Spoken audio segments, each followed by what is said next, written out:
ஆண்டவரும் ரட்சகருமாகிய இயேசு கிறிஸ்துவினுடைய இனித நாமத்தினாலே இன்றைய நாளிலும் கூட ஆண்டவர் நமக்கு அநேக காரியங்களை தொடர்ச்சியாக கற்றுக் கொடுத்து வந்துட்டு இருக்கிறார். நேற்று தினத்துல ஒரு காரியத்தை பார்த்தோம். தேவன் நம்மிடத்தில் எதிர்பார்க்கும் போதும் என்கிறது எது சொல்லி முதல் காரியம் நேற்றைய தினத்துல ஒரு காரியத்தை பார்த்தோம். அதுல தேவ பிள்ளையே என்று சொல்லி கொண்டு இன்னும் உலக வழக்கத்தின்படியும் உலக மக்கள் வாழுகிற வாழ்க்கையின்படி நடந்தது போதும் என்கிறார். ஆண்டவர் நம்மிடத்தில் எதிர்பார்க்கிற போதும். இப்ப நீ என் பிள்ளைன்னு சொல்ற, ஆனாலும் உனக்குள்ள இன்னும் என்ன செஞ்சிட்டு இருக்கு? உலக வழக்கங்கள் இருக்கிறது, உலக மக்கள் பின்பற்றி நடக்கிற ஒரு வாழ்க்கை இருக்கிறது என்பது குறித்து ஆண்டவர் தெளிவாய் நம்மோடு கூட பேசினார். ஏன்னா இதனால ரெண்டு காரியம் இருக்கு. ஒண்ணு, பாவத்திலே வாழ்ந்து கொண்டிருப்போம். இன்னொன்னு, நரகத்துக்கு நோக்கிதான் நம்முடைய வாழ்க்கை போய்விடும் என்பதற்காகத்தான் ஆண்டவர் என்ன செய்கிறார், இந்த காரியத்துல இதை நிப்பாட்டு, இது போதும். ஏன்னா நீ ஒண்ணு அறியாமலே நீ வாழ்ந்து கொண்டிருக்கிறாய். ஆதாயத்துக்காக தேடுற ஆண்டவரை மட்டும் தேடுனா, ஆசீர்வாதத்துக்காக ஆண்டவரை தேடுகிறவர்களாய் நம்ம என்ன செஞ்சுட்டு இருக்கிறோம்? நாம் வாழ்ந்து கொண்டிருக்கிறோம். அப்படி இருக்கக்கூடாது, அது போதும் என்கிறார். அதே போல ரெண்டாவது என்ன காரியம், எதை போதும் என்று கர்த்தர் சொல்லுகிறார்? 1 தீமோத்தேயு 6ஆம் அதிகாரம் 6ஆம் வசனத்திலிருந்து வாசிங்க. 1 தீமோத்தேயு 6ஆம் அதிகாரம் 6ஆம் வசனத்திலிருந்து. போதுமென்ற மனதுடனே கூடிய தேவ பக்தி மிகுந்த ஆதாயம். உலகத்திலே நாம் ஒன்றும் கொண்டு வந்ததும் இல்லை, இதிலிருந்து நாம் ஒன்றும் கொண்டு போவதும் இல்லை என்பது நிச்சயம். உணவும் ஒழுக்கமும் நமக்கு உண்டாயிருந்தால் அது போதுமென்று இருக்க கடவோம். ஐஸ்வர்யவான்களாக விரும்புகிறவர்கள் சோதனையிலும் கண்ணியிலும் மனுஷரை கேட்டிலும் அழிவிலும் அமிழ்த்துகிற மதிகேடும் சேதமுமான பலவித இச்சைகளிலும் விழுகிறார்கள். பண ஆசை எல்லா தீமைக்கும் வேற இருக்கிறது. சிலர் அதை இச்சித்து விசுவாசத்தை விட்டு வழுவி அநேக வேதனைகளாலே தங்களை உருவ குத்தி கொண்டிருக்கிறார்கள். நீயோ தேவனுடைய மனுஷனே, இவைகளை விட்டோடி நீதியையும் தேவ பக்தியையும் விசுவாசத்தையும் அன்பையும் பொறுமையும் சாந்த குணத்தையும் அடையும்படி நாடு. நல்ல கவனிங்க. இது எப்பொழுதுமே இது அடிக்கடி நாம் தியானிச்ச ஒரு காரியமா இருந்தாலும் ஆண்டவருடைய வார்த்தை சொல்லுது, போதும் என்கிற மனதுடனே கூடிய தேவ பக்தியும் மிகுந்த ஆதாயம். அதுல 8ஆம் வசனம் சொல்லுது, உண்ணவும் உடுக்கவும் நமக்கு உண்டாயிருந்தால் அது போதும் என்று இருக்க கடவோம். இன்னைக்கு உள்ள அதாவது ஆண்டவர் எப்படி சொல்றேன்னா, இன்னைக்கு என் தேவன் எனக்கு என்ன தேவையோ அதை செஞ்சோம், நாளை தினத்தை குறித்து நீ கவலைப்படாதங்கிற. புரியுதா உங்களுக்கு? நாளை தினத்தை குறித்து நீ என்ன செய்யாத, கவலைப்படாத.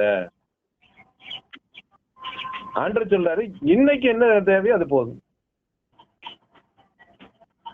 ஏன்னா சுயம் என்ன செய்யும்னா, நாளை தினத்தை குறித்து கவலைப்பட, நாளைக்கு என்ன பண்ண, அப்ப நாளைக்கு என்ன பண்ணும் போது அப்ப அதுக்கு இன்னைக்கு ஏதாவது ஒண்ணு செய்யணும். அப்ப இத பண்ணினா நல்லா இருக்கும், இப்படி பண்ணினா நல்லா இருக்கும். விளங்குலையா? நம்முடைய சுய விருப்பத்தை தூண்டுகிறதாக மாறி விடுகிறது. அதனாலதான் ஆண்டவர் சொல்றாரு, உண்ணவும் உடுக்கவும். அப்படின்னா என்ன அர்த்தத்தை ஆண்டவர் நம்மோடு கூட பேசுறாரு என்று சொன்னால், இன்னைக்கு உன் வாழ்க்கை, இன்னைக்கு ஆண்டவர் ஒரு ஜீவனை கொடுத்திருக்காருல, நாளைக்கு நமக்கு ஒரு ஜீவனை இருக்குமாங்கிறது ஆண்டோடைய கரத்துலதான் இருக்கு, இல்லையா? இன்னைக்கு நம்ம கொடுத்திருக்கிறதுனால இன்னைக்கு ஒரு நிச்சயம். அப்ப இன்னைக்குள்ள காரியத்துல உண்ணவும் ஒடுக்கவும் இருந்தா போதும். இதுதான் உலகத்திற்கு மேல வச்சுக்கக்கூடிய காரியத்துல நாம் தேவனிடத்தில் எதிர்பார்க்க வேண்டியது. எப்ப இன்னைக்குள்ள காரியத்தை நீங்க என்ன சொன்னீங்க, நாளைக்குள்ளதை அவர் பார்த்துக்கொள்வாரா இல்லையா? ஏன்னா சுயமானது தேவனுடைய கட்டளையே மீற பண்ணிவிடும். நாளைக்கு என்ன பண்ண போற, அது ஏற்கனவே மத்தியில பார்த்துட்டு இல்லையா? நாளை தினத்தை குறித்து நீ என்ன செய்யாத. அப்ப எது கவலைப்பட வைக்கும்? சுயம். ஏன்? நாளைக்கு அது வேணுமே, நாளைக்கு என் பிள்ளைகளுக்கு இது சேர்க்கணுமே, நாளைக்கு என் வாழ்க்கையில ஏதாவது ஒரு தேவைப்படுற, அது ஆண்டவர் உன் வாழ்க்கையில ஏற்ற நேரத்துல என்ன செய்வா, நடத்தி கொடுப்பாரா இல்லையா? நம்ம தேவைகள் நிறைவேறினா போதும். இன்னைக்கு அநேகர் தேவனிடத்துல கேட்கறது என்னன்னா, ஆசைகள் நிறைவேறதான் கேட்கறாங்களே தவிர தேவைகள் நிறைவேறுவது இல்லை. ஆண்டவரே இந்த காரியம், தேவைகள் என்னது, இன்னைக்குள்ள காரியத்தை எனக்கு நடத்தி கொடுங்கப்பா, இத கேட்கிறோமா இல்ல வேற என்னத்தை கேட்டுட்டு இருக்கோம்? யோசிச்சு பாருங்க. அதை தாண்டி எதை கேட்கிறோமோ அது ஆசைகள்ல கொண்டு போயிடுது. அப்ப இன்னைக்கு ஆண்டவர் என்ன எதிர்பார்க்கிறார் என்றால், இன்னைக்கு கேட்கிற ரெண்டாவது முக்கியமான ஒரு போதும் என்கிற காரியம் என்ன என்று சொன்னா, சுய விருப்பம் நிறைவேறதற்கு நீ வாழ்ந்து போதும் பாருங்க, அதை நிப்பாட்டு. விளங்கலையா? உன்னுடைய சுய விருப்பம் நிறைவேறதற்காக நீ பிரயாசப்படுகிற பாத்தீங்க, அதை கொஞ்சம் தயவு செய்து நீ என்ன செஞ்சிரு, பட் அது போதுங்கிறார். உனக்கு இன்னைக்கு என்ன தேவையோ அதுக்குள்ள காரியத்தை நான் உன் வாழ்க்கையில நான் என்ன செஞ்சிருவேன், நடத்தி தந்துருவேன். நீ மத்த எதுக்கும் பிரயாசப்படாத. ஏன் அப்படிங்கிறாருன்னா, யாக்கோபு 1 14-15 வாசிங்க. யாக்கோபு 1:14-15. தன் சுய இச்சையினாலே இழுக்கப்பட்டு சிக்குண்டு சோதிக்கப்படுகிறான். பின்பு இச்சையானது கர்ப்பம் தரித்து பாவத்தை பிறப்பிக்கும். பாவம் பூரணமாகும் போது மரணத்தை பிறப்பிக்கும். 16. பிரியமான சகோதரரே, மோசம் போகாதிருங்கள். எந்த ஈவும் பூரணமான எந்த வரமும் வரத்திலிருந்து உண்டாகி சோதிகளின் பிதாவினிடத்திலிருந்து இறங்கி வருகிறது. அவரிடத்தில் யாதொரு மாறுதலும் யாதொரு வேற்றுமை நிழலும் இல்லை. வசனம் தெளிவாச்சு. நீ ஏன் சுய விருப்பத்தின்படி நடந்தது போதுங்கிறத ஆண்டவர் தெளிவா சொல்றாரா? ஏன் சுய விருப்பத்தின்படி நடந்தது போதும்? நீ சுய விருப்பத்தின்படி நடக்கும் போது எங்க போய் விழுவ? இச்சையினால இழுக்கப்பட்டு சிக்குண்டு, பின்பு இச்சையானது கர்ப்பம் தரித்து என்ன செய்யும்? பாவத்தை பிறப்பிக்கும். பாவம் எங்க கொண்டு போய் விட்டுரும்? நம்மள மரணத்தை பிறப்பிக்கிறதா இருக்கும். ஆகவே ஆண்டவர் இந்த நாளில் இதனாலதான் ஆண்டவர் சொல்றாரு, போதும் என்கிற மனது உனக்குள்ள இருக்கட்டும்ப்பா. உண்ணவும் உடுக்கவும் இன்னைக்கு என் வாழ்க்கையில ஆண்டவர் உன் வாழ்க்கையில நடத்துறாரான்னு பாரு. இன்னைக்கு உன் கூட ஆண்டவர் இருக்கிறாரான்னு பாரு. அது போதும். இன்னைக்குள்ள உலக பிரமாண வாழ்க்கையில இன்னைக்குள்ள என் தேவைகளை ஆண்டவர் சந்திச்சுட்டாரா, நன்றி சொல்லு. இன்றைக்கு என் கூட ஆண்டவர் இருக்கிறாரா, ஆண்டவருக்கு ஸ்தோத்திரம் செலுத்து. ஆண்டவர் அதைத்தான் சொல்லுது. இதுக்கு மீறி போகும்போது அது சுயத்துக்கு இடம் கொடுத்துருவ. சுயம் இருக்கிற இடத்துல நிச்சயமாய் பாவத்துல விழுவதற்கான சூழ்நிலைகள் 100% இருக்கு. விளங்கலையா? ஏன்னா நிறைய நேரத்துல இத பிசாசு தவறா நம்மளை வழி நடத்திட்டு இருக்கிறான். நம்ம தேவைகளை தான் கேட்கறோம்னு சொல்லிட்டு ஆசைகளை கேட்க வைத்து கொண்டு இருக்கிறான். புரியுதா உங்களுக்கு? இது நம்முடைய தேவை என்று சொல்லி நம்முடைய ஆசையை தூண்டி கொண்டு இருக்கிறான். இதுவும் வாழ்க்கையில இருக்கணும். அவங்களுக்கு இருக்கு, உனக்கு இருக்குல்ல. அவங்க வாழ்க்கையில ஆண்டவர் கொடுத்துருக்க, உனக்கு இல்லல, நீ அதை கேளு. தேவை என்றால் ஆண்டவர் பார்த்துக் கொள்வார். ஆசை என்றால் நம்மளை வீழ்த்துவதற்கு பிசாசு நமக்கு கண்ணியை வைத்து விட்டான் என்று அர்த்தம். நமக்கு என்னுடைய வாழ்க்கையில எது நிறைவேறலன்னு பாருங்க. உன் தேவைகள் நிறைவேறலையா, ஆசைகள் நிறைவேறல. உன் தேவைகள் நிறைவேறலன்னா இன்னைக்கு வரைக்கும் நம்ம ஜீவனோடு இருக்க முடியாது. விளங்கலையா? தேவைகள் நிறைவேறினால் நாம் உயிரோடு இருக்கிறோம் என்று அர்த்தம். அல்லது நிறைவேறுகிறது என்றால், புரியுதா, நாம் ஜீவனோடு இருக்கிறோமா? அப்ப ஆண்டவர் நம்முடைய வாழ்க்கையில தேவைகளை சந்திச்சுட்டு வராரா இல்லையா?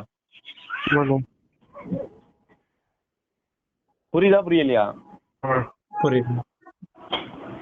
ஆசைகள் நிறைவேற வேண்டும் என்று சொன்னால் எனக்கு கவலைதான் வரும். புரியலையா? அதுதான் ஆசைகள் நிறைவேறவில்லை என்றால் கவலை வரும். ரெண்டுக்கும் வித்தியாசத்தை நீ கண்டுபிடிக்கணும். உங்க வாழ்க்கையில கவலை வருதுன்னா நீ ஆண்டவரிடத்துல தேவைகளை கேட்கல, ஆசைகளை கேட்கிறாய். புரியுதா உங்களுக்கு? இன்னைக்கு நம்ம எதை பார்த்து கொண்டு இருக்கோம் பாருங்க. என் வாழ்க்கையில எது இன்னைக்கு ஆண்டவர் என் வாழ்க்கையில தேவைகளை சந்தித்திருக்கிறாரா? என் வாழ்க்கையில ஆண்டவருடைய வாழ்க்கையில தேவைகள் சந்திக்கப்பட்டிருக்கிறதா? இன்றைக்கு வரைக்கும் ஆண்டவர் ஜீவனோடு வச்சிருக்கதே என் தேவைகள் சந்திக்கப்பட போய் தான் இன்னைக்கு நானும் ஜீவனோடு இருக்கிறேன். உண்மையா இல்லையா? உண்மைதானே. ஆனா ஆசைகள் நிறைவேறணுங்கும் போது எனக்குள்ள கவலை வரும். இது இல்லையே, கவலை வருதா? இன்னைக்கு என் தேவைகள் சந்திக்கப்படலாம், இன்னைக்கு ஜீவனே இல்லாம தான் நம்ம வாழணும் இல்லையா? ஆமாண்ணா. இதுக்கு சுவாசங்கிறது என்னுடைய தேவை இல்லையா? ஆ. எனக்கு கொடுத்திருக்கிற ஞானம் இல்லை அப்படின்னா எனக்குள்ள தேவைகள் சந்திக்கப்படுது. என்னுடைய ஒவ்வொரு நாளும் நடக்கிறதுக்கு எனக்கு பலன் வேணும், அது தேவை. ஒவ்வொரு நாளும் நான் பலனோடு நடப்பதற்கு எனக்கு ஆகாரம் தேவை. புரியுதா புரியலையா? ஆ. நம்ம அது எதெல்லாம் நம்மங்கிறத புரிஞ்சுக்கணும். தேவைகள் என்று சொன்னால் காற்று எடுத்துக்கிடலாம். அடுத்தால என்ன தெரியுது? பலன் எடுத்துக்கலாமா? ஆ. சாப்பாடு எடுத்துக்கலாமா? சாப்பாடு எடுத்துக்கலாமா? ஆ. உடை எடுத்துக்கலாமா? இதெல்லாம் தேவை தானே. உடை இல்லாம இருக்க உடைகள் தேவை இல்லையா? ஆமாண்ணா. இது எல்லாத்தையும் ஆண்டவர் வாழ்க்கையில தருகிறார். அப்ப தேவைகள் என்பதற்கு எல்லாத்தையும் கொடுக்கிறார். ஆனால் ஆசைகள் என்பது எனக்கு அது கிடைக்கலன்னா எனக்கு கவலையில கொண்டு போய் விடும். ஏன்னா யாருடைய வாழ்விலும் தேவைகளை ஆண்டவர் நிறைவேற்றாமல் இல்லை. ஏற்ற வேலையில ஆண்டவர் கொடுப்பார். ஒருவேளை கால தாமதமானது போல இருக்கலாம், ஆனா தாமதம் கிடையாது, காத்திருக்க செய்கிறார். புரியுதா புரியலையா? ஆமாண்ணா. சில காரியங்கள்ல நம்முடைய வாழ்க்கையில ஆண்டவர் தாமதம் பண்ணலாம், கால தாமதம் அல்ல, காத்திருக்க பண்ணுகிறார். ஏன்னா இந்த நேரத்துல இவனுக்கு கொடுத்தா அது பிரயோஜனமா இருக்குமா இல்லையாங்கிறது ஆண்டவருக்கு தெரியும். ஏன்னா இளையகுமாரனுக்கு தன்னுடைய தகப்பன் தன்னுடைய சொத்தை பங்கிட்டு இருக்கும் போது அவன் என்ன செஞ்சுட்டான்? அந்த சொத்து கிடைச்ச உடனே அவன் துன்மார்க்கமான்னு போய்விட்டான். போனானா இல்லையா? ஆண்டவர் சில நன்மைகளை, உலக நன்மைகளை உனக்கு கொடுக்கணும்னு வைத்திருப்பார். ஒருவேளை அது காலம் தாமதம் ஆகுதுன்னா, ஒருவேளை என் பிள்ளைகளை பிசாசனம் இளையகுமாரனை வஞ்சித்தது போல சில நேரங்களில் வஞ்சிக்கக்கூடிய சூழ்நிலை ஒன்னிடத்துல என்னிடத்துல இருக்கும். அதனால சில நேரங்களை டவுன் பண்ணி வச்சிருப்பார். புரியுதா புரியல? இருக்க கூடாதுன்னு என்பது அல்ல. உலக நன்மைகளும் ஆண்டவர் அவருடைய பிள்ளைகளுக்கு கொடுப்பார். விளங்குதா விளங்கலையா? அதனால அன்னைக்கு உனக்கு என்ன தேவைகளை ஆண்டவர் செய்யறாரோ தராரோ அதுக்கு நீ நன்றி சொல்லி ஓடிக்கிட்டே இருக்கு. இன்னைக்கு அங்க கூட ஆண்டவர் இருக்கிறாரா? இன்னைக்கு எனக்குள்ள வாழ்வில் இன்றைக்கு உள்ள காரியத்தை எனக்கு எல்லாத்தையும் சிறப்பா செஞ்சு தந்திருக்கிறாரா? நன்றி சொல்லி போயிட்டே இரு. நாளை குறித்து கவலைப்படாத. உனக்கு என்ன தேவைங்கிறது உனக்கு தெரியும். வீண் காரியங்களுக்கு மாத்திரம்தான் செவி கூடாரு ஆண்டவர். மெயின் தேவைகளை ஆண்டவர் ஒரு நாளும் சந்திக்காம இருந்ததும் கிடையாது. புரியுதா புரியலையா? ஏன்னா ஆண்டவர் யாரையும் தவிச்சு விட்டு செயல்படுத்துகிற தேவன் அல்ல. நீ உண்மையா நீ ஆண்டோட பிள்ளையா வாழும் பொழுது என்றைக்குமே உன்னை விட்டு விலகாத தேவன். அதனால ஒரு நாளும் உன் தேவைகளுக்காக ஒருவேளை கிடைக்குமோ கிடைக்காத காரியத்தை என்ன செஞ்சிடக்கூடாது. பிசாசு பயங்காட்டு தானே என்ன செஞ்சிடக்கூடாது, போயிடக்கூடாது. பிசாசு தான் பயங்காட்டுவான். ஒருவேளை ஆண்டவர் உனக்கு தரலன்னா நீ கேளு, எப்படி ஆயிரும் அப்படி ஆயிரும். ஆகவே இந்த நாளிலும் ஆண்டவர் கேட்கிற ஒரு முக்கியமான ஒரு காரியம், எப்பா உன் ஆசைகள் நிறைவேறணும்னு சொல்லி உன் சுய விருப்பத்தின்படி நடக்கிற பத்தியா, அது போதுங்கிற. விளங்குதா உங்களுக்கு? மத்தேயு 6ஆம் அதிகாரம் 8ஆம் வசனத்தை வாசிங்க.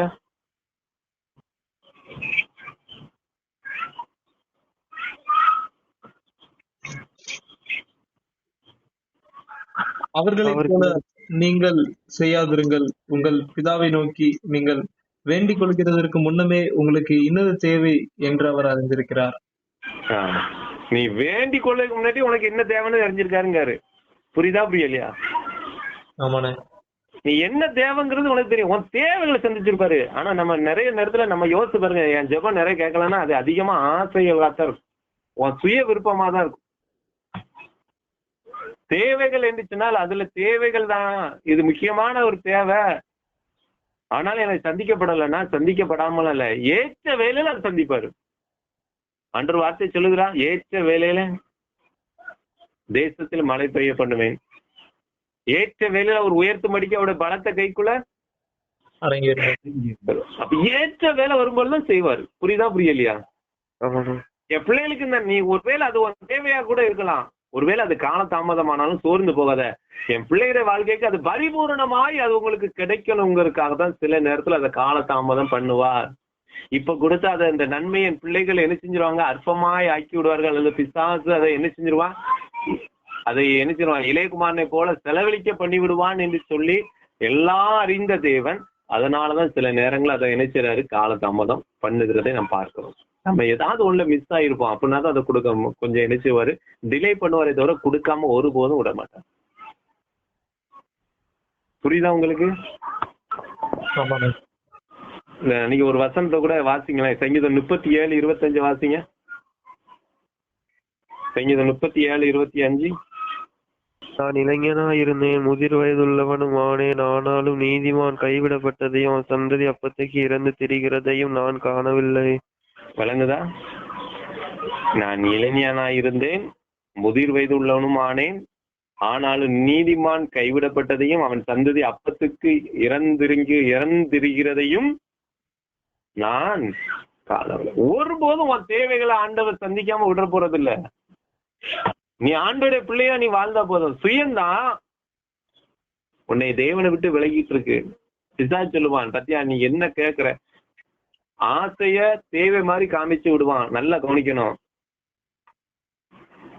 ஆசைய தேவைகள் மாதிரி காமிச்சிருவான். இன்னைக்கு உனக்கு உள்ள காரியத்துல எதெல்லாம் உனக்கு இல்லைன்னு யோசிச்சு பாரு. எல்லாம் உனக்கு கொடுத்திருக்கிறாருல, எல்லாத்தையும் ஆண்டவர் கொடுத்திருக்கிறாரு. அந்த காரியத்துக்கு நான் நன்றி சொல்ல முடியல, என் ஆசையை தான் கேட்கிறேன். இதுதான் இல்ல அவரு இல்லாததுக்கு மேல உன்னுடைய இதயத்தை நிச்சயாத பறக்க விடாத. உனக்கு ஆண்டவர் கொடுத்திருக்கிறாருல. இன்னொரு வசனம் கூட வாசிங்க. பிரசங்கி 3:11 வாசிங்க. பிரசங்கி 3:11 வாசிங்க. அவர் சிங்கத்தையும் அதினதையும் காலத்திலே நேர்த்தியாக செய்திருக்கிறார், உலகத்தையும் அவர்கள் உள்ளத்திலே வைத்திருக்கிறார். அதனால் தேவன் ஆதி முதல் அந்த மட்டும் செய்து வரும் கிரியையை மனுஷன் கண்டுபிடியான். அவர் சகலத்தையும் அதினதின் காலத்திலே எப்படி செஞ்சிருக்காராம், நேர்த்தியா செஞ்சிருக்கிறார். நேர்த்தியாய் ஆண்டவர் செய்கிற தேவன். எப்போ எந்த தேவைகளை என் பிள்ளைகளுக்கு சந்திக்கணும் கொடுக்கணுங்கிறது ஆண்டவருக்கு எல்லாவற்றையும் அறிந்தவர். நம்ம அவருக்கே நம்ம நினைச்சிருவோம், அட்வைஸ் கொடுப்போம். நம்ம ஆண்டவருக்கு எனக்கு இந்த நேரத்துல ஏன் ஆண்டவர் செய்ய மாட்டேங்காரு, ஏன் எனக்கு பார்க்க மாட்டேங்காரு, ஏன் எனக்கு நல்லா யோசிச்சு பாருங்க. ஆசைய பிசாசு தூண்டிட்டு தான் நம்மள போய் ஆண்டவரை ஃபோர்ஸ் பண்ணுவான். நம்மள தேவைகளுக்கு இவ்வளவு போராடவே மாட்டாங்க. ஏசப்பா நீங்க எனக்கு தாங்க ஆண்டவரேன்னு விட்டுருவோம். ஆனா ஆசையை தூண்டும் பொழுதுதான் எனக்கு வேணும்னா வேணும், இது இல்லைன்னா ஒண்ணுமே இல்லை ஆண்டவரே. ஆடம்பரத்துக்காகவும் மற்றவர்களை போல நான் வாழ வேண்டும் என்பதற்காகவும் மற்றவங்களுக்கு முன்பாக நான் இன்னும் அதிகமா மேன்மையா வாழணுங்கிற ஒரு எண்ணத்தோடு ஆண்டவரை தேடுறதுனாலதான் இன்னைக்கு அநேக நேரத்துல ஆசைகளை தேவைகளாக பார்க்கிறோம். ஆனா ஆண்டவர் ரெண்டுக்கும் வித்தியாசத்தை சொல்லுகிறார். தேவை வேற, ஆசை வேற. ஆசை நிறைவேற்றப்பட்டால் பாவத்துல தள்ளப்படுகிறோம், தேவைகள் சந்திக்கப்பட்டால் ஜீவனோடு வாழுகிறோம், அதாவது கர்த்தரோடு வாழுகிறோம். வழங்கலையா? ஆசை நிறைவேற்றப்படும் பொழுது நான் பிசாசோடு இணைகிறேன். ஏன்னா என் ஆசையை நிறைவேறும் பொழுது நான் விரும்புவது எல்லாம் நடந்துட்டே இருந்துச்சுன்னா நம்ம எப்படினாலும் கேட்கத்தான் ஆண்டவர் தரான்ட்டு போயிட்டே இருப்போம். ஆனா தேவைகள் சந்திக்கப்படும் பொழுது நான் ஜீவனுள்ள தேவனோடு என்னுடைய வாழ்க்கை ஓடிட்டு. அப்ப இன்னைக்கு என் வாழ்க்கையில என்ன தராரு, இன்னைக்கு என்னோடு கூட ஆண்டவர் இருக்கிறாரா, என் தேவன் இன்னைக்கு என் வாழ்க்கையில சந்திச்சிருக்கிறாரா, இன்னைக்கு எனக்கு ஜீவனை கொடுத்திருக்கிறாரா, இன்னைக்கு எனக்கு பலனை கொடுத்திருக்கிறாரா, இன்னைக்கு எனக்கு ஆகாரத்தை கொடுத்திருக்கிறாரா, இன்னைக்கு என் கூட இருந்திருக்கிறாரா, இதுதான்ப்பா தேவை. இன்னைக்கு ஆண்டவர் கூட இருப்பதுதான் தேவையா, இல்ல ஆண்டரை விட வேற எதுவும் தேவைப்படுதா? புரியுதா உங்களுக்கு? இன்னைக்கு ஆண்டவர் கூட இருப்பது தேவையா, இல்ல நமக்கு ஆண்டவருக்கு மேல எதுவும் தேவைப்படுதான்னு கேக்குறேன். ஆண்டவர் நம்ம கூட இருக்கிறது போதும், அதே போதும். ஆனா இன்னைக்கு பிசாசு என்ன சொல்றான், ஆண்டர்ட்ட இதை கேளு அதை கேளு, ஃபோர்ஸ் பண்ணுவான் ஆண்டர்ட்ட. ஆண்டவரை எப்படியாவது தாங்க ஆண்டவரை. எப்ப இந்த நீ நல்லா யோசிச்சு பாருங்க, நீ கேட்கறதுனால ஒரு ஸ்டெப் நீ பரலோகத்துக்கு கொண்டு போறதுதான் நீ கேட்கறியான்னு பாரு. விளங்குதா விளங்கலையா? அதைத்தான் முதல்ல புரிஞ்சுக்கணும். தேவைகளை கேட்டேன்னா என்ன செய்வ, ஒருபடி இறங்கிடுவேன், மேல ஏறிடுவேன், அப்படிதானே? தேவனுக்குள் வளருவ. உண்மையா இல்லையா? ஆமாண்ணா. இதுதான் சரியான ஒரு அர்த்தம். புரியுதா? இதான் அடையாளம். புரியுதா புரியலையா? தேவைகளை கேட்டன்னா நீ தேவனுக்குள்ள வளருவ. நீ அப்ப யோசிச்சு பாரு, நீ கேட்கறது தேவைகளா ஆசைகளான்னு பாரு. புரியுதா புரியலையா? ஆசைகளை கேட்டால் ஒருபடி கீழே இறங்குவ. சரிதானா? தேவனை விட்டு கீழே வருவாய். சரிதானா? ரெண்டுக்குள்ள வித்தியாசம் இதுதான். புரிஞ்சுட்டா புரியலையா? தேவைகள் சந்திக்கப்பட்டா ஒரு சொப்பு நீ ஆண்டருக்குள்ள வளருதுன்னு அர்த்தம். நீங்க ஒன்னு ஜெபிக்கிறப்பா, நீ சிம்பிளா கண்டுபிடிக்கலாம். நீ ஆண்டவர் சமூகத்துல ஜெபிக்கிறீங்க, ஜெபிக்கிற போது நீ ஏதோ ஒரு காரியத்துக்காக ஜெபிக்கிற, அது உனக்கு கிடைச்சிட்டு போது ஒரு ஸ்டெப் நீ மேல போவ. ஆனா அதே காரியத்துல அது அப்படி மேல போயிட்டு ஆண்டவரோடு கூட உறவுல நீ இன்னும் கொஞ்சம் அதிகம் போன, நீ பரிசுத்தத்துல கொஞ்சம் வளர்ந்த அப்படின்னா நீ கேட்கறது தேவை. அதே நேரத்துல உன்னை ஆண்டரை விட்டு தூரம் போக வைக்கிறது, உன் சுய வழியில உன்னை கொண்டு போகுது அப்படின்னா அது ஆசை. புரியுதா புரியலையா? சுயமாய் கேட்கிறமான்னு பாருங்க. எந்த இடத்துல சுயம் உள்ள நுழைதோ அங்க எனக்கு வேணும் ஆண்டவரே அப்படிங்கும் போது பார்க்கணும், கொஞ்சம் கவனமாயிரு. புரிஞ்சுட்டா புரியலையா? அதனாலதான் ஆண்டவர் சொல்லாரு, நீ சுய விருப்ப நிறைவேறக்கு வாஞ்சித்தது கேட்டது போதுங்கிறாரு. இப்ப அது லிமிட் பண்ணு, வேண்டாம். உனக்கு தேவைகளை நான் சந்திக்கிறேன். தேவைகளை சந்திக்கும் போது தேவன் உன் கூட இருப்பாரு. இப்ப ஆசைகளை சந்திக்கும் பொழுது ஆசைகளை நீங்க ஆண்டவர்கிட்ட கேட்கும் போது உன் கூட ஆண்டவர் இருக்க முடியாது. புரிஞ்சுட்டா புரியலையா? ஏன்னா தேவைகள் தேவன் விரும்புவதை கேட்க பண்ணும், ஆசை நமக்கு விரும்புவதை கேட்க பண்ணும். நான் விரும்புவதை கேட்கறது பெற்றுக்கொள்வது கரெக்டா, தேவன் விரும்புவதை பெற்றுக்கொள்வதுக்கு சரியா? இல்லையா? அப்போ தேவ விருப்பங்கும் போது என் தேவைகள் ஆண்டவர் சொல்லுறாரு, உனக்கு இன்னைக்கு ஒவ்வொரு நாளும் இன்னைக்குன்னு பாருங்கப்பா, நாளைக்கு நான் என்ன செய்ய போறேன், அடுத்த மாசம் என்ன பண்ண போறேன், இன்னும் 4 வருஷம் கழிச்சு என்ன செய்ய போறேன், ஒரு பிளான் வேண்டாம். உன்னை குறித்து ஏற்கனவே ஒரு பிளான் எழுதி வச்சிருப்பாரா இல்லையா? அப்ப ஆண்டவர் கரத்துல விட்டுரு, அவர் பார்த்துக் கொள்வாரு. இன்னைக்கு ஆண்டவர் கூட இருக்கிறாரா, நன்றி செலுத்து. இன்னைக்கு உன் வாழ்க்கையில உள்ள காரியத்தை எல்லாம் ஜீவன் பேலன்ஸ் சுகத்தை கொடுத்திருக்காரா, நன்றி செலுத்து. கிடைச்ச ஒரு வசனத்தை கூட வாசிங்க. லேவியர் ஆகமும் 25ஆம் அதிகாரம் 20ஆம் வசனத்துல வாசிங்க, 22ஆம் வசனம் வரை. 7ஆம் வருஷத்தில் எதை புசிப்போம், நாங்கள் விதைக்காமலும் விளைந்ததை சேர்க்காமலும் இருக்க வேண்டுமே என்று சொல்வீர்களானால், நான் 6ஆம் வருஷத்தில் உங்களுக்கு ஆசீர்வாதத்தை அனுக்கிரகம் பண்ணுவேன். அது உங்களுக்கு 3 வருஷத்தின் பலனை தரும். நீங்கள் 8ஆம் வருஷத்திலே விதைத்து 9ஆம் வருஷம் மட்டும் பழைய பலனிலை சாப்பிடுவீர்கள். அதன் பலன் விளையும் வரைக்கும் பழைய பலனை சாப்பிடுவீர்கள். இப்போ புரியுதா? ஏன் தேவைகள் மட்டும் சந்திக்கப்பட்ட போதும்னு எதுக்குன்னு புரியுதா உங்களுக்கு?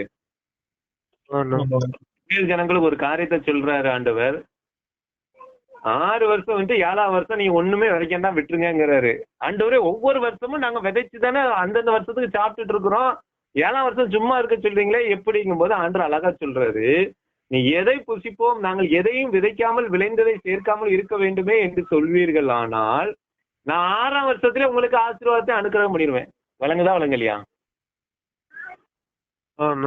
உனக்கு அடுத்த நாள் ஒண்ணு தேவையில்லைன்னா இன்னைக்குள்ள மட்டும் சந்திப்பாரு தம்பி. நீ நல்லா கவனிச்சுக்கிடுங்க, இது ஆண்டவர் நம்மோடு கூட இடைப்படுது. நாளைய தினத்துல ஒண்ணு இப்போதைக்கு உனக்கு தேவையில்லை அப்படின்னா இன்னைக்குள்ள காரியத்தை மாத்திரம் சந்திப்பாரு. நாளைக்கு ஒரு காரியம் அர்ஜென்டா தேவைப்படுதுன்னா இன்னைக்கு அதோட சேர்த்து உனக்கு ஒரு ஆசீர்வாதத்தை கொடுத்துருவாரு. விளங்குதா விளங்கலையா? உங்களுக்கு விளங்குன்னு சொல்லி நான் கத்திருக்கல நம்புகிறேன். புரியுதா உங்களுக்கு? எல்லாருக்கும் புரியுதாமா? இன்னைக்கு ஒரு தேவைகள் உன் வாழ்க்கையில சந்திக்கப்படணும்னா இன்னைக்குள்ள மட்டும்தான் கொடுப்பாரு. நாளைக்கு இன்னொரு எக்ஸ்ட்ரா ஒரு தேவைப்படுது அப்படின்னு சொன்னா இன்னைக்கு அதுக்குள்ளதையும் சேர்த்து கொடுத்துருவாரு. ஆண்டவரே நான் என்ன செய்ய போறேன், என்ன ஒரு காரியத்துல ஆண்டவர் அழகா உன் வாழ்க்கையில எல்லாத்தையும் என்ன செய்வார், நடத்துவார். இன்னைக்கு ஏன்னா ஒவ்வொரு நாளும் என் சுய பலத்தை நம்ப கூடாது, தேவனை நம்பி வாழணும். அப்போ அன்னைக்கு எனக்கு அவரை சந்திக்கிறத தான் நான் பார்க்கணும். புரியுதா புரியலையா? அண்ணா. மனுஷன் வந்து சுய பலத்தினால எதுக்கு அனைவரும் ஓடுறாங்க தெரியுமா? இன்னைக்கு ஐஸ்வர்யனை பாருங்க, ஆண்டரை தேட மாட்டாங்க. ஏன்னா இன்னைக்கு பணத்துக்காக ஓடுறவங்க, அவன்கிட்ட செல்வ செழிப்பா பணம் இருக்கும்பொழுது அவன் ஆண்டரை தேடணும்னு அவசியம் இல்லைல்ல. என்கிட்ட எல்லா பணமும் இருக்கு. அவன் ஆசை நிறைவேற்றினோட எல்லாம் ஜீவன் தான் தேவை. ஆசை நிறைவேறணும், ஜீவன் இல்லைன்னா தேவையானது என்னது? ஜீவனா பணமா? ரெண்டுல ஏதாவது ஒண்ணுதான் செலக்ட். தேவை என்னது? ஜீவனா பணமா? ஜீவன். இல்லையா? ரெண்டையும் ஆண்டவர் கொடுக்க முடியும். ஜீவன் எதுதான் தேவை? ஆசை என்பது பணம், தேவை என்பது ஜீவன். நீ ஜீவனோடு இருந்தா தான் உன் வாழ்க்கையில ஆசைப்பட்ட காரியங்களா நிறைவேற முடியும். அப்போ நீ கேட்க வேண்டியது ஆண்டுட்டு என்னதுதான்? தேவைகளை தான் கேட்கணுமே தவிர ஆசைகளை கேட்காதீங்க. புரியுதா புரியலையா? உன் வாழ்க்கையில இந்த இடத்துல பணம் அதிகமா தேவைப்படுதுன்னா அதுக்கு ஏற்ற ஆசீர்வாதத்தை கொடுப்பாரு. ஏன்னா இது யாருக்கு சொல்றாருன்னா, முற்று முடி அவரை நம்புறவர்களுக்கு, அறகுறையா நம்புறவர்களுக்கு அல்ல. புரிஞ்சுட்டா புரியலையா? உன் வாழ்க்கையில இந்த இடத்த தேவைன்னா யாரை கொண்டுனாலும் ஏதாவது ஒரு விதத்துல உனக்கு உதவிடுவாரு. ஆனா நீ தேவையானது ஒன்றுதான். என்னதுன்னு சொல்லப்பட்டிருக்கு? மரியாள் தன்னை விட்டு எடுபடாத நல்ல பங்கை என்ன செஞ்சு கொண்டாள்? தெரிந்து கொண்டாள். இல்லையா? போட்டிருக்க. தேவை என்பது ஒன்னே ஒண்ணுதான், ஆண்டுடைய பாதம். என் கூட ஏசப்பா இருக்காங்களா, அது மட்டும்தான் இப்ப என் தேவையா இருக்கட்டும். மத்த எல்லாத்தையும் அவர் சந்திச்சுட்டே இருப்பாரு. உனக்கு இன்ன தேவை என்பதை நான் அறிந்திருக்கிறேன். ஆகவே ரெண்டாவது, ஆண்டவர் நம்ம இடத்துல போதுங்கிற காரியம் என்னன்னு எதிர்பார்க்கறான்னா, உன் சுய விருப்பம் நிறைவேறணும்னு நினைக்கிற பத்தியா, அந்த எதிர்பார்த்தது நிப்பாட்டு. உன் தேவைகளை அன்னன்னைக்கு உன் தேவைகளை நான் சந்திக்கிறேன்ல, அன்றன்று நான் உன் கூட இருக்கிறேன்ல, அதை மாத்திரம் நீ பிடித்து கொள்ளு என்று சொல்லி ஆண்டவர் சொல்லுவார். புரியுதா புரியலையா? உலக தேவைகளை சந்திப்பது, உனக்கு ஒருவேளை உலக தேவைகள் இருக்கலாம், அது சந்திப்பது தேவனுடைய வேலை. ஆனா உலக ஆசைகளை சந்திக்கிறதுக்கு தேவனை வற்புறுத்த கூடாது. புரியுதா புரியலையா? சில நேரங்கள்ல சில இடத்துல நமக்கு பணம் தேவைப்படும், அது உலக தேவைகள் தான். ஆனாலும் ஆண்டவர் அவர் சமூகத்துல அவர் கீழ்ப்படிஞ்சு நடக்கிற பிள்ளைகளுக்கு அதுக்கு ஏற்ற விலையில அதை நினைச்சுவாரு, அழகா வாசலை திறந்து கொடுப்பார். புரிஞ்சுட்டா புரியலையா? நான் எந்த வேலையும் செய்ய மாட்டேன், ஆண்டவர் எனக்கு பணத்தை சந்திக்கட்டும் அப்படின்ட்டு எல்லாம் இருக்கக்கூடாது. நான் ஏன் செய்யக்கூடிய வேலையை நான் என்ன செய்யணும்? குதிரை யுத்த நாளுக்கு ஆயத்தமாக ஜெயமோ கத்துறாளோ. சரிதானே? நான் எனக்கு இந்த பூமியில என்ன செய்ய சொல்லியிருக்காரோ அதை நான் செய்யணும். புரிஞ்சுட்டா புரியலையா? தேவனோடு நீ எங்க வேணாலும் போ, தேவனை விட்டுட்டு போகாது. தேவனோடு போகும்போது உன் தேவைகள் சந்திக்கப்படும். தேவனை விட்டுட்டு போகும்போது நீ கண்டிப்பாக எதுவுமே சந்திக்கப்படாம வாழ்க்கை எனக்கு பிளாங்க் ஆயிரும். அதைத்தான் இன்னைக்கு ஆண்டது. ஏன்னா சுய விருப்பம் நிறைவேற எதிர்பார்த்தது போதும், தேவைகள் நிறைவேறினால் போதும், ஆசைகள் அல்ல. ஏன்னா ஆசைகளை வைத்துதான் பிசாசு உள்ள வருவான். ஆசையை தான் பிசாசு தூண்டுவான். ஆசையை தான் தேவைகளை போல காமிப்பான். யோசிச்சு பாருங்க, ஏவாளை வஞ்சிக்கும் போது அப்படிதான் ஆசையை தூண்டுறானா இல்லையா? இன்னைக்கு அந்த பணம் இல்லைன்னா ஒண்ணுமே செய்ய முடியாது. அது தேவையானது போல என் வாழ்க்கைக்கு அது தேவைங்கிறது அளவுக்கு கொண்டு போயிட்டான். அப்ப ஆண்டவர் சொல்ற எது உனக்கு தேவைங்கிறது ஆண்டவருக்கு தெரியுமா இல்லையா? நீ கொஞ்சம் ஒரு காரியத்தை யோசிச்சு பாருங்க. என் சுய விருப்பத்தின்படி எதெல்லாம் கேட்கறனோ அது எல்லாம் தேவைகளா ஆசைகளான்னு சொல்லி கண்டுபிடிக்க முடியுமா நம்மளால? அதை கண்டுபிடிச்சு ஆண்டவர்கிட்ட கேளுங்க. மற்ற உலக பிரகாரம்படி வாழ்றதற்கும் இதுக்காகவும் அதை என்ன செய்யாதீங்க, முக்கியத்துவப்படுத்தாம நீங்க ஆண்டுட்டு இருங்க. உங்களுக்கு தேவை என்கும் போது ஆண்டருக்கு அதை என்ன செஞ்சுருவாரு? ஏற்ற வேலையில அதை நடத்தி கொடுத்துருவார். அது அவரா தரும். சரிதானா? அவரா எல்லாவற்றையும் அவரே தந்து நமக்கு வழி நடத்தும். சரிதானா? கத்திருந்த வார்த்தைகளை ஆசீர்வதிப்பார். ஆமென். இந்த நாள் பொழுதுக்காக நமக்கு நன்றி செலுத்துறோம். தேவனே, நீங்க எங்களிடத்துல எதிர்பார்க்கிற போதும் என்னன்னு சொல்லிட்டு இன்னைக்கு ரெண்டாவது காரியமா கற்றுக் கொடுப்பீங்க. எப்ப அவன் சுய விருப்பம் நிறைவேறணும்னு சொல்லி நீ எதிர்பார்த்தது போதுங்கிற. ஏன்னா சுய விருப்பம் இருக்கிற இடத்துல கண்டிப்பாக பிசாசானவன் கிரியை செய்வான். இச்சுய இச்சையினால் இழுக்கப்பட்டுதான் ஒருத்தன் சோதிக்கப்பட்டு பாவத்துல விழுகிறான் என்று வேதம் சொல்லுகிறோம். எனக்கு இது வேணும் அது வேணுங்கிறது எல்லாம் நம்ம கேட்கணும் இல்ல. ஆண்டவரே, என் தேவைகள் எல்லாம் நீ சந்திப்பீர் ஐயா. இன்றைக்கு என் வாழ்க்கையில சந்திச்சீங்கன்னா எத்தனை பேர் நம்ம ஒவ்வொரு நாள் நன்றி சொல்லுதோம்? இன்னைக்கு என் கூட இருந்தீங்களப்பா நமக்கு நன்றி, இன்னைக்கு என் தேவையில எல்லாம் சந்திச்சீங்களப்பா நன்றி சொல்லியிருக்கிறோமா? ஒவ்வொரு நாளும் எதிர்பார்ப்பதே தான் முன்வைச்சுட்டு இருக்கோம். நன்றி சொல்ல மறந்துடுறோம். யோசித்து பாருங்க. அது இல்ல இது இல்ல ஆண்டவரே, இப்படி இல்ல ஆண்டவரே, இதை மாத்திரம் எப்படியாவது தந்தீங்க ஆண்டவரே. எல்லா நாளும் ஒரு காரியங்களை எதிர்பார்த்தே தான் நம்முடைய ஜெபம் இருக்க தவிர நன்றி சொல்லி ஜெபம் இல்ல. இந்த நாள் எனக்கு தந்தீங்களப்பா நன்றி, இந்த நாள் என்ன என் கூட இருந்தீங்களப்பா உமக்கு நன்றி, இந்த நாள் என்ன பாதுகாத்தீங்களப்பா நன்றி. நன்றி சொல்லுங்க ஒவ்வொரு நாள். அதுதான் தேவன் விரும்புகிறது. அதுதான் நம்முடைய தேவைகளை தேவன் சந்திப்பதற்கும் நம்முடைய வாழ்க்கையில உயர்த்துவதற்கும் அது பலனா இருக்கும். ஆண்டவர் எதிர்பார்க்கிற போதும் என்கிற 2 காரியம் நேற்றைய தினத்துல கற்றுக் கொடுக்கும் பொழுது, உலக வழக்கத்தின்படி தேவனுடைய பிள்ளைன்னு சொல்லிட்டு இன்னும் மனுஷனுக்கு ஏற்றபடி உலகத்துக்கு ஏற்றபடி நடக்கிற வாழ்க்கையை போதும் நிப்பாட்டுங்கிறார். இன்றைக்கு சுய விருப்பம் நிறைவேறணும்னு சொல்லிட்டு நீ எதிர்பார்த்து கொண்டு ஓடிட்டு இருக்கத அதை கொஞ்சம் நிப்பாட்டு. உன் தேவைகளை நான் அறிஞ்சிருக்கேன், உனக்கு எல்லாத்தையும் நான் தருவேன். இன்னைக்கு என்ன தேவையோ அதை நான் உனக்கு சந்திச்சுட்டு வருவேன். நாளைக்கு என்ன தேவைப்பட்ட அதுக்கேற்றபடி உனக்கு நான் சந்தித்து கொடுப்பேன். நீ எனக்கு கீழ்ப்படிந்து நடு என்பதை தான் ஆண்டவர் முன் வைக்கிறாப்பா. இந்த நாளில் கற்றுக் கொடுத்தபடி எங்களை சுய விருப்பத்தின்படி நிறைய நேரத்துல கேட்டிருக்கப்பா. அதை கூட எங்க தேவையாகத்தான் நாங்க பார்த்திருக்கோமே தவிர நிச்சயமா அதுக்காக உங்களுடைய சமுதிர போராடி ஜெபிச்சதும் உண்டு. எங்களை மன்னிங்க ஏசப்பா. எங்களுக்கு என்ன தேவைன்னு நீங்க அறிஞ்சிருக்கீங்க, நீங்க நடத்துங்கப்பா. இந்த நாள் எங்களை தேவையை சந்தித்தீங்க நன்றி. இந்த நாள் எங்களோடு கூட இருந்தீங்க நன்றி. இந்த நாள் எங்களுக்கு ஜீவனை கொடுத்தீங்க நன்றி. இப்படி ஒவ்வொரு நாளும் எங்களை நன்றி சொல்லுகிற பிள்ளைகளாய், நன்றி அறிகிற பிள்ளைகளாய் வாழ எங்களுக்கு உதவி செய்யுங்க. கேட்ட சத்தியத்தின்படி ஒவ்வொரு பிள்ளைகளையும் நடத்துங்க. தடைகளா நீக்கி போடுங்க, ஆசீர்வதிங்க. துதி கன மகிமை எல்லாம் நமக்கே செலுத்துகிறோம். இயேசு கிறிஸ்து ஜெபிக்கிற எங்க ஜீவன்ல நல்ல பிதா, ஆமென்.